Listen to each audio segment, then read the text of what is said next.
नमस्कार। Begusarai front line के दर्शकों का हार्दिक स्वागत। इस वक्त मैं बरौनी रिफाइनरी टाउनशिप के एक पार्क परिसर में खड़ा हूं, जहां चुनाव पर मैं चर्चा करने जा रहा हूं। बरौनी रिफाइनरी श्रमिकों का चुनाव, मान्यता प्राप्त यूनियन का चुनाव अब काफ़ी करीब आ पहुँचा है।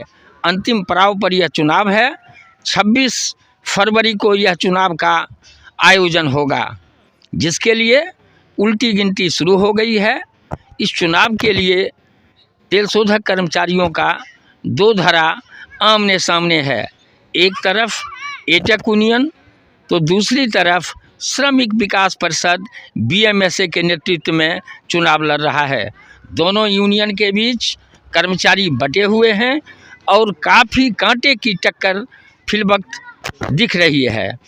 मैं ये कह दूं कि एक का कार्यालय, एटक यूनियन का कार्यालय सूरज भवन से संचालित हो रहा है, तो दूसरी तरफ श्रमिक विकास परिषद यानी BMS का कार्यालय परमेंद्र कुमार के आवास पर खुले कार्यालय से संचालित हो रहा है। इस चुनाव में दोनों धड़े आमने सामने संघर्ष कर रहे हैं।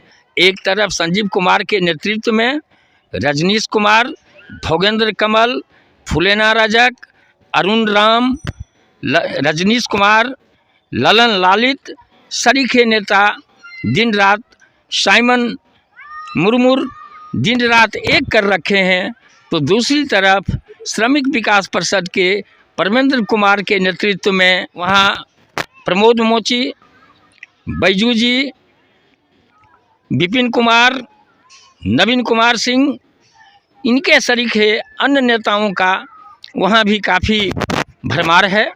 और दोनों तरफ दर्जनों नेता इसके इतर भी दिन रात एक कर रखे हैं, ताकि अपने दल की हिफाजत के लिए, अपने यूनियन को सामने लाने के लिए, मशक्क़त करने के लिए, जीत दर्ज कराने के लिए दिन रात काफ़ी संघर्षशील हैं।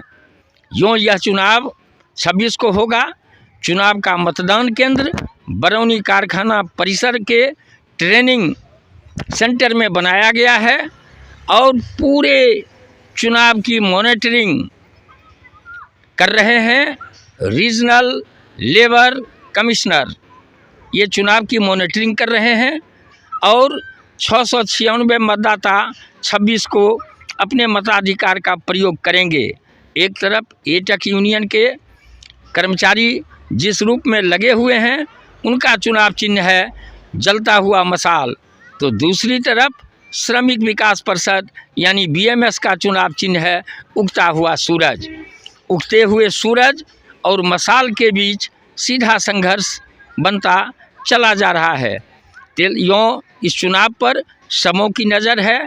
तेल शोधक कारखाना के कुछ पदाधिकारी और यहाँ काम करने वाले वरीय संवेदक यद्यपि प्लेटफार्म पर सामने नहीं हैं, लेकिन अप्रत्यक्ष रूप से अपनी नज़र टिकाकर इस चुनाव को देख रहे हैं और धीरे धीरे कनखी, मटकी और चटकी का भी उनका अभियान भीतरी तौर पर भीतरी करंट के रूप में प्रवाहित हो रहा है।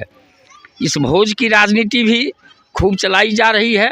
हर ओर भोज चल रहा है और भोज की राजनीति चुनाव के लिए वोट के वक्त का यह अवश्यंभावी रहता है और वही यहाँ भी हो रहा है। यूँ तेल शोधक कर्मचारी किसी न किसी रूप में किसी न किसी यूनियन से खुद को जोड़ रखे हैं।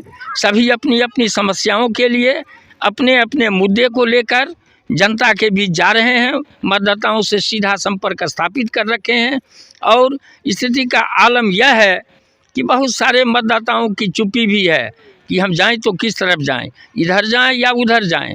लेकिन जो डेडिकेटेड हैं, जिनका समर्पण भाव है, चाहे इस तरफ हो BTMU के तरफ या BMS के तरफ, उनका वो तो खुल रहे हैं। लेकिन बहुत सारे मतदाता ऐसे भी हैं जो अभी खुलना नहीं चाहते, इन वक्त पर ही अपने वोट का खुला प्रयोग करेंगे। अब देखना यह है कि डबल इंजन की सरकार बिहार में भी है। अब उसके साथ BMS का जीत दर्ज करके तीसरा इंजन उसके हुक में लगता है या नहीं, या फिर अपने मसाल को लेकर के एटक यूनियन फिर वामपंथ का परचम लहराने को तैयार होता है, यह देखना अभी बाकी है। और दोनों के बीच संघर्ष का यह परिणाम भी कोई न कोई सुखद अनुभूति लेकर के यहाँ के मतदाताओं के बीच आएगा।